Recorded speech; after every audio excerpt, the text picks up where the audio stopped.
കാലം തെറ്റിവന്ന സിനിമ എന്നാണ് ദേവദൂതൻ സിനിമയെക്കുറിച്ച് എല്ലാവരും അഭിപ്രായപ്പെടുന്നത്.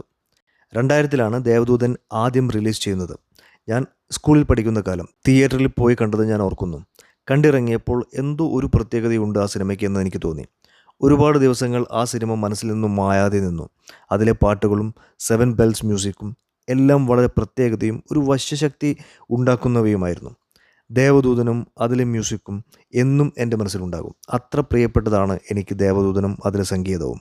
വിദ്യാസാഗർ എന്ന അമേസിംഗ് ആയിട്ടുള്ള മനുഷ്യൻ എന്താണ് ചെയ്തു വച്ചിരിക്കുന്നതെന്ന് നമ്മൾ ആശ്ചര്യപ്പെട്ടു പോകും. എന്തുകൊണ്ടാണെന്നറിയില്ല, അക്കാലത്ത് ദേവദൂതൻ അധികം ഓടിയില്ല, വിജയിച്ചില്ല. പക്ഷേ പിൽക്കാലത്ത് ടി വിയിലും മറ്റുമായി സിനിമ കണ്ടവർ ഒന്നടങ്കം സിനിമയെ അപ്രിഷ്യേറ്റ് ചെയ്തു. സിനിമ ഗംഭീരമാണെന്ന് പറഞ്ഞു. ഈ സിനിമ എക്കാലത്തെയും കൾട്ട് ക്ലാസിക് ആണെന്ന് പറഞ്ഞു.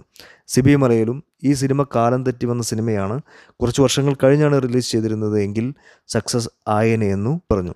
ഇപ്പോഴിതാ ദേവദൂതൻ 4K ഡോൾബി അറ്റ്മോസിൽ റീമാസ്റ്റേഡ് ചെയ്ത് വീണ്ടും റിലീസിനൊരുങ്ങുകയാണ്.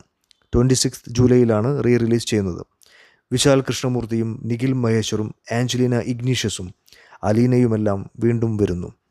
Someone wants to say something to someone. ആർക്കോ ആരോടോ എന്തോ പറയാനുണ്ട്.